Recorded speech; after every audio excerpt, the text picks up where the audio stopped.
You know, the other day I did a little video where I was comparing a Smith & Wesson M&P compact to a Glock subcompact. And I was doing the video saying at the end we're going to determine which one is best. Well, really at the end I just did a little bit of a swerve and I said the H&K of course is better. But some people didn't get the joke. Now most people did get the joke, so I'm going to say, you know, like 90 to 95% of the people understood it was a joke, but some people didn't. And to those people, the ones that got angry and said, oh, you just did that so you could show another gun and blah, blah, blah, you're just trying to make fun of Glocktards and blah, blah, blah, and you're blah, blah, blah, blah, blah, blah, blah. Well, to those people, I just want to say, stop being a fucking dumbass. I mean, if you don't get the joke, have somebody explain it to you, but otherwise, don't be an idiot.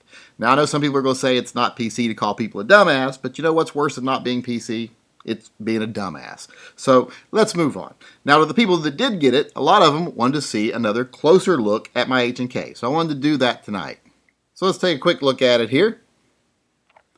And as you will see, it comes with quite a bit of stuff here. It also comes with a card here. This is where I got it. Some people did ask me where I got it. I got it at Prepper Gun Shop. A lot of people always ask me, where do I buy stuff online when I buy a gun from the internet? I usually buy it from Prepper Gun Shop. There's one other place that I use, but it's usually Prepper Gun Shop. One of the reasons I like Prepper Gun Shop is they usually have one of the best prices. They're usually a little lower. They charge a little more for shipping, but their overall price comes out to about the same as everybody else, even the really cheap ones. But the thing they also do is they have like a little membership club where when you buy one gun, you get points, and then those points add up to dollars off your next gun, etc. So I actually got like $15 off this gun because of a gun I had bought before. But for those of you that want to know where I got it at Prepper Gun Shop. Oh, and by the way, that's not a paid endorsement. They are not paying me to say that. No one pays me for endorsements. It's not that I won't take paid endorsements. It's just no one offers. But I like to say I just don't take paid endorsements. That way it makes it sound like I have character, even though we know that's not the case, but it's nice to say it that way. Now back to the gun, there's a lot of things that come in this case. There's lots of little different sets of side panels. There's 3 sets of side panels in all, the ones that are installed and 2 extra ones. And there's 3 back straps, the 2 extra ones here and the one that's installed. There's also 2 magazines and a magazine loader here. I never use these magazine loaders. I don't know why they even put them in guns, but I guess they are pretty good if you want to carry it around extra and use it. I just never use it. But like I say, 2 magazines, and then there's the gun itself. Now the gun itself is a pretty sharp looking little gun. Now the model I got is the version 3 with a decocker. It has a double action, single action trigger with a decocker, and the decocker is kind of in an odd position. If you're familiar with any of these H&K pistols, instead of having the decocker on the side where a safety would be, it's back here by the hammer. You actually just push this little button with your thumb right by the hammer and it decocks it. Like I said, I think the gun looks amazing. It's got a very nice look to it. It's very well made. The quality of the gun really shines through. You can feel it when you hold it that it's a high quality gun. It feels like an H&K. Now I was a little disappointed with the VP9 recently. I said it didn't feel like an H&K when I held it. The grip panels didn't match up right. There were a lot of things about it that made me feel like maybe they had farmed it out to a manufacturer that made it for them. It just doesn't seem like a good gun as far as fit and finish and quality. Or I won't say it doesn't seem like a good gun. I won't say that. I'll say it just didn't seem like an H&K. This seems like an H&K. Now, it is kind of similar to a P30SK, which I had once before and I thought was one of the best subcompacts I've ever owned. The biggest difference is the grip. This has the P30 style grip, this modular grip, and that makes all the difference in the world. This gun just fits my hand beautifully. I've never had a polymer gun fit my hand better than this gun does. And that's because you have a lot of options. Now, the options that I found work best for me are the medium-sized side panel and the large back panel, the large back strap.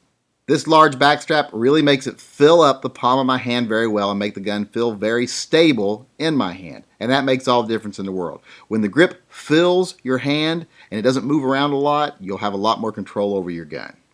Now the gun does have the ambidextrous slide release here. It's on both sides. Now that's one thing I don't like about this gun is the slide release. It is a little bit wiggly. They usually are, and I don't like that little bit of a wiggle to them. They should be tighter, it feels like to me.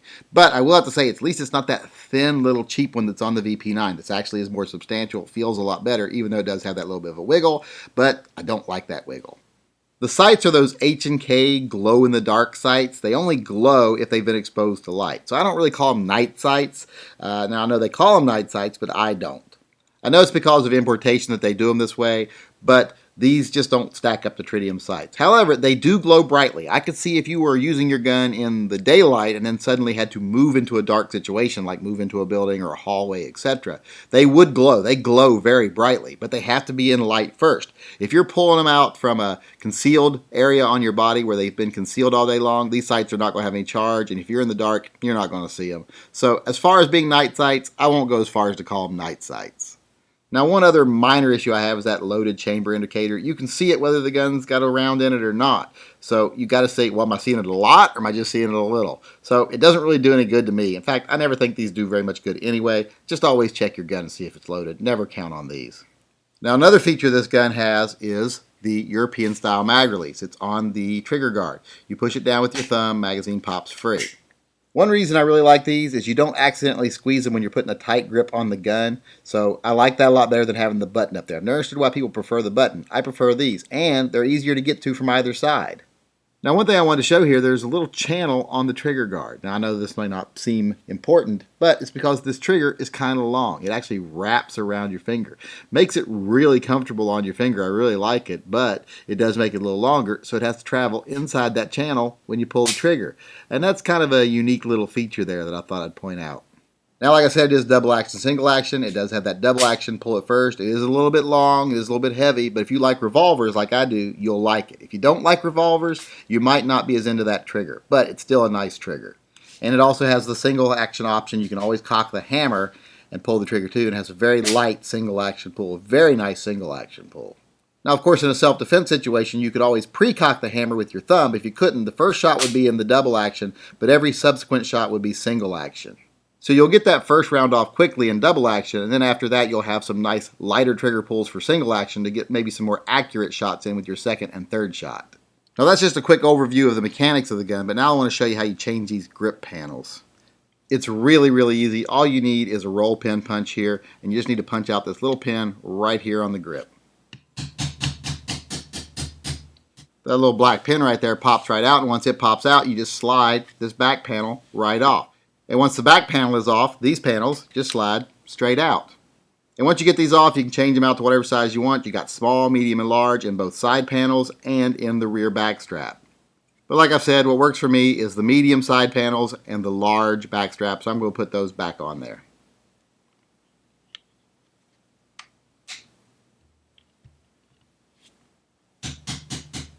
And that's how you change the back straps. It's super easy. If you don't have a punch, you could even do that with a toothpick, but it takes a couple of seconds and just a couple of light taps. Now, I wasn't real happy with the VP9 on how these grip panels fit, but on this gun, they fit really nicely. I'm really happy with the way they fit, so I got no problem there. Now, a lot of people wanted to know if I was going to replace my Beretta already with this. Well, no, my Beretta is still going to be my primary carry. My Beretta 92 Compact, or M9A1 Compact, that I got from Wilson Combat, is still my everyday carry gun. But I can't carry it in the summertime sometimes when I carry like a fanny pack or my little Maxpedition man purse because it doesn't fit. It's just a little bit too big. This is for when I can't carry my everyday carry. This is like my micro backup. This is my subcompact backup gun. So that's what I bought this gun for, and that's what it'll be used for. They're both similar manual of arms. They're both double action, single action with decockers. So I'm not changing my manual arms when I go from my main carry gun to my backup gun. So there you have a quick overall look at my P30SK. Now next I want to do a carry report and a range report on it. But I actually have to spend some time with it on my belt and some time with it at the range before I'll do either of those reviews. So it'll be a little while on those. I got to put, a few hundred rounds through it, and I got to have it on my hip for a couple of weeks before I want to tell you how well it actually carries or how well it actually shoots. But keep your eyes open for that in the near future. But until then, I'm just going to say I'm really happy with it so far. I like the way it feels. I like the fit and finish. I like everything about it so far. But let's see if that holds out after I start shooting it.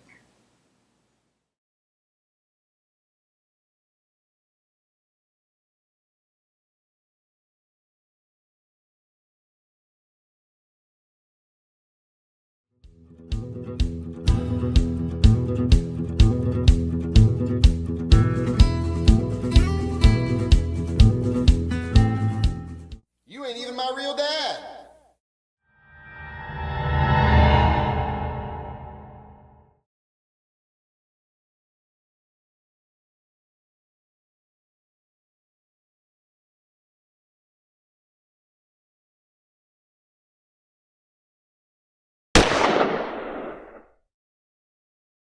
Or maybe just ask someone to explain the joke to you. Don't be an angry dickhead just because you don't get a joke. But, that's up to you. That's not up to me. I actually kind of like the angry dickheads in the comment section because they are fun to play with. Did I just say it's fun to play with dickheads? God damn. Well, cut that part out. A couple of days ago, I did a little video. A couple of days ago, I did a video. Stop wiping the box, you OCD bitch. God damn. Well, it was all just kind of a little joke, just so that I could show. Oh, motherfucker, why can't I talk? Like I said, the gun looks very...